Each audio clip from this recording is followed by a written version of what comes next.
Hi, everybody. Welcome to Chapter 3, in which we'll discuss corporate social responsibility and corporate citizenship.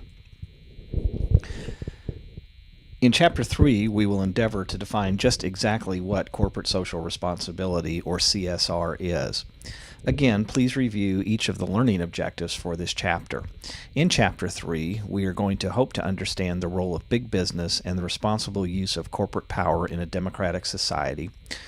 We're going to know when the idea of know where the idea of corporate social responsibility originated, and investigate how a company's purpose or mission can integrate social objectives with economic and legal objectives.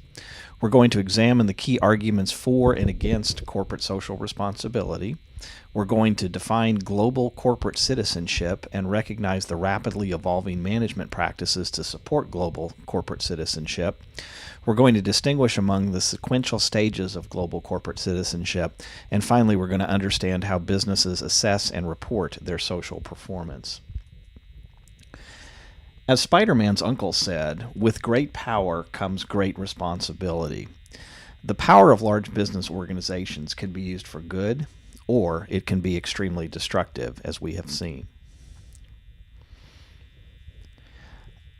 The iron law of social responsibility, or the iron law of responsibility, argues that those who don't use the power that they have responsibly will ultimately end up losing that power. The cynics among us, of course, will say, is that really true? Don't the powerful continue to get powerful and the weak continue to get weak? Well, we don't know, but the iron law of social responsibility would suggest that in the long run, karma comes into play. As noted, the definition of social responsibility encompasses a number of different factors. Those include the fact that the business entity should act in a way that enhances society, and it should be held responsible when it does not act in such a manner. It also encompasses the idea that the business entity should acknowledge harm when it occurs and attempt to ameliorate the harm whenever that is possible. And finally, the socially responsible organization should strive for what are called optimum profits, which are defined as maximum profits less the cost of social responsibility, rather than looking for maximum short-term profitability.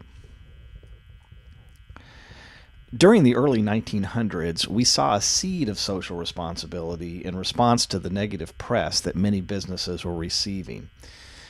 As you may recall from your study of history, back in the early 1900s, business was thought to be too big. We saw a response to that from the government in the form of antitrust law. We also saw businesses being guilty of pretty bad corporate behavior, labor violations, poor, unsafe working conditions, factory fires, children in the workplace, and that type of thing. Also during that time, we started to see what was called the charity principle of social responsibility come into play. And the charity principle of social responsibility was that part of social responsibility where business would donate large sums of money to social problems.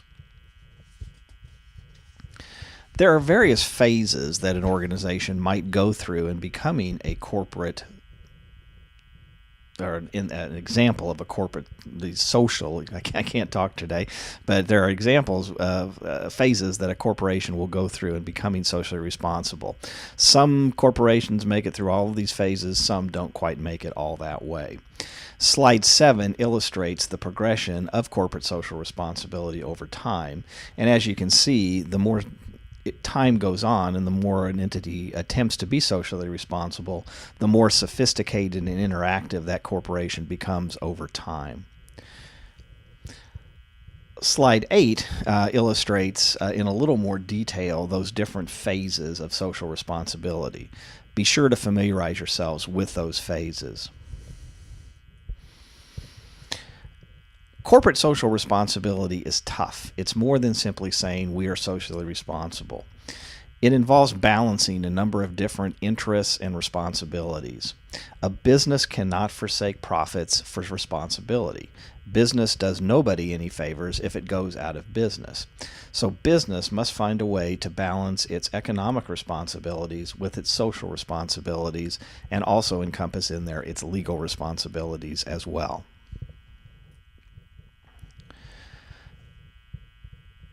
The question that many ask when it comes to social responsibility is the business acting in a socially responsible manner because it truly cares about the causes and issues that it's involved in and hopes to better society, or is it simply engaged in those behaviors to help its bottom line?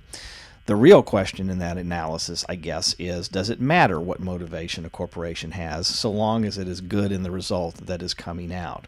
This is what we think about when we think about enlightened self-interest. The fact that a corporation may be doing good things for a selfish motive, does it matter if the results are the same? Slide 11 sets out some of the basic pros and cons of social responsibility. As you review those points, do you think this point might be moot today? Is not being socially responsible really an option in today's world, or do customers and other stakeholders expect businesses to be socially responsible? As you can see, the arguments for social responsibility include the fact that it balances power with responsibility. It discourages government regulation in the sense that if a business is acting as a good citizen, the government is more likely than not to leave it alone. It promotes long-term profits for business, maybe not those maximum short-term profits, but long-term profits. It improves stakeholder relationships, and it enhances the business's reputation, which again, that goodwill can be used in bad times. Arguments against social responsibility have historically included the idea that it lowers economic efficiency and profit, that it imposes unequal cost among competitors. In other words, those companies that are not acting in a socially responsible way may have some economic advantage, at least in the short term. It imposes hidden costs passed on to stakeholders. It requires skills businesses may lack, and it places responsibility on businesses rather than individuals. Again, I would go back to that initial question I asked you and have you consider whether it is really an option these days for a business not to behave in some form of socially responsible behavior.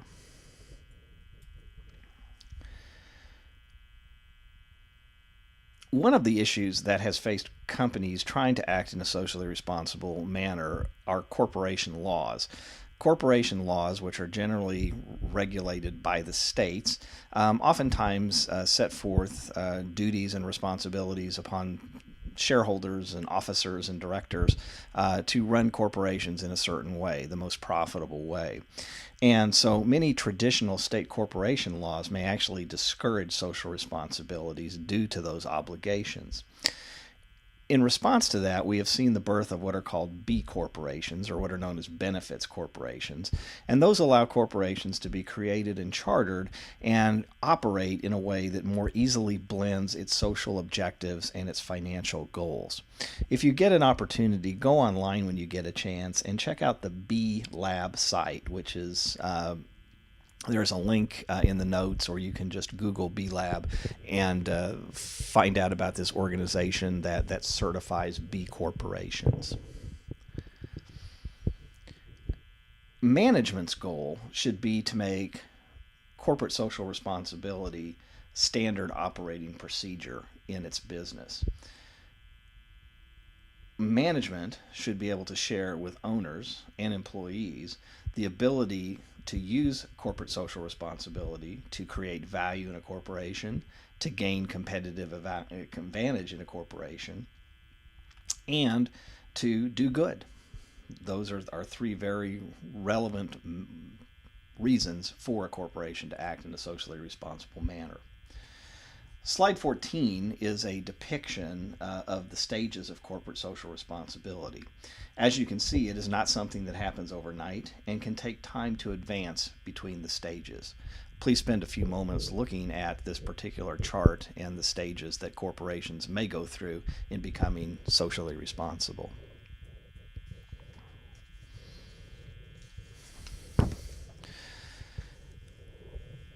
It is not simply enough to be socially responsible. Business entities should attempt to assess its efforts and the impact that those efforts are having on the entity, both good and bad. In many cases, we see corporate social responsibility audits. The benefits of those audits are addressed in this slide. Many of the benefits and costs are not easily quantified, as you can see.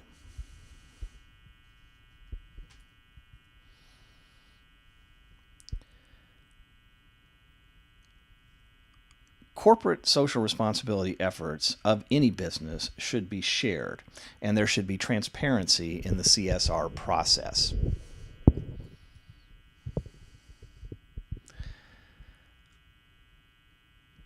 Additionally, corporations ought to share the benefits that it's bringing to the community and to its stakeholder groups through its socially responsible behavior.